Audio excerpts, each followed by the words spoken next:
Hello बच्चों, the question says that for the given combination of gates, if the logic states of inputs A, B, C are as follows: A equals B equals C equals 0, and A equals B equals 1, and C equals 0, then the logic states of the output D are respectively. देखिए यहाँ पे gate दिया है, option है 0,0, 0,1, 1,0 and 1,1. ठीक है, तो इसका लिखते हैं की कॉन्सेप्ट. ठीक है, इसमें समझते हैं गेट्स एंड बुलियन एक्सप्रेशन. ठीक है, देखिए पहले तो डिसाइड करते हैं गेट कौन सी है. देखिए अगर इस वाले गेट को हम 1 बोल देते हैं, गेट 1 जो है, तो ये देखिए इस गेट का नाम होगा और गेट. ठीक है, तो गेट 1 इज क्या होगा, AOR, और गेट. ठीक है, और अगर इसका बुलियन एक्सप्रेशन लिखा जाए, बुलियन एक्सप्रेशन इसका हो जाएगा,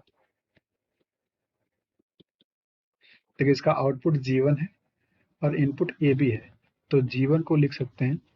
देखिए और गेट का जो जो बुलियन एक्सप्रेशन होता है, ठीक है, तो उसको लिखते हैं G1 equals A plus B.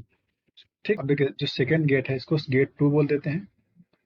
इसमें 2 ही गेट लगे हैं, ये गेट 2 है, तो यहाँ लिखते हैं गेट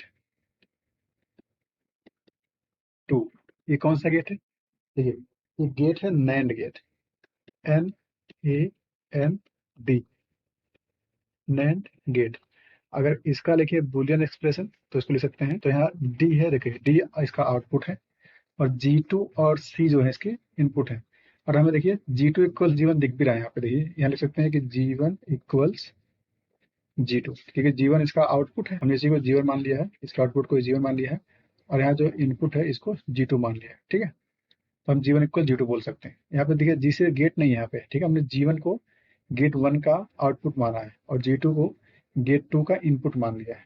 ठीक है, तो हम D को लिख सकते हैं. देखिए ये आपका नैंड गेट है, नैंड गेट का होता है, तो D आउटपुट है, इक्वल्स हो जाएगा C G2 का बार. ठीक है, बार. अब देखिए फर्स्ट केस लेते हैं, जो आपका फर्स्ट केस बोल रहा है. फर्स्ट केस में बोल रहा है कि तीनों 0 है, when A equals B equals C equals 0. ठीक है, देखिए अगर A 0 है, B 0 है, C 0 है, तीनों ही 0 है, तो अगर गेट 1 का आउटपुट देखें तो A 0 B 0, तो देखिए A 0 B 0, तो A प्लस B 0 आएगा. ठीक है, A प्लस B भी 0 आएगा, तो यहाँ हमें कितना मिलेगा, 0. ठीक है, अगर हम पहले गेट की बात करें. ठीक है, तो पहले मिल गया 0 आउटपुट इसका यहाँ पे. ठीक, C भी तो 0 है. ठीक है, तो अब देखिए G1 या G2 दोनों 0 हो गए हैं. अब यहाँ 0 इनपुट है, यहाँ से भी 0 इनपुट है. ठीक है, तो जब 0 0 इनपुट लगा देंगे तो D क्या मिलेगा, D होता है C इंटू G2 का बार. ठीक है, तो क्या कर देंगे, 0 इंटू 0 तो 0 आ गया, उसका बार कर देंगे तो 1 आ जाएगा. ठीक है, तो लिखेंगे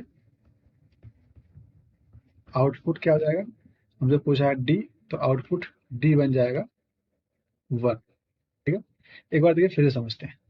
A B C तीनों 0 है, तो A प्लस B करके G1 आएगा, तो 0 प्लस 0 तो G1 0 आ गया. अब देखिए G1 यहाँ फीड हो रहा है, फिर से G1 को G2 है. ठीक है, तो 0 0 यहाँ फीड हुआ है गेट 2 में, तो 0 इंटू 0, देखिए यहाँ पे C G2 होता है, तो 0 इंटू 0 0 हो गया, इसका बार कर देंगे तो 1 आ जाएगा. ठीक है, तो D मिल गया हमें 1. अब सेकेंड केस मानते हैं. सेकेंड केस में क्या दिया है,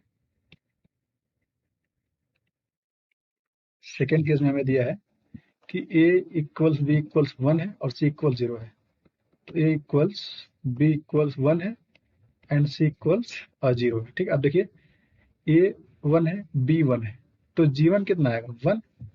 ठीक, तो देन बोल सकते हैं कि G1 इक्वल्स G2 इक्वल्स 1 आ जाएगा, और कॉमा C इक्वल्स 0 अभी भी फीड हो ही रहा है. ठीक है, अब देखिए फिर से क्या करना है, अब सेकेंड गेट अपना काम शुरू करेगा. सेकेंड गेट का जो आउटपुट है D, वो क्या है, C G2 है, तो C G2 का बार करना है. ठीक है, तो D बन जाएगा 1 इंटू 0, 1 इंटू 0 का बार कर देंगे तो अपने आप ही 0 आएगा, फिर बाद में उसका बार बन के 1 आ जाएगा। तो दोनों केस में आंसर क्या आ जाएगा? 1, 1।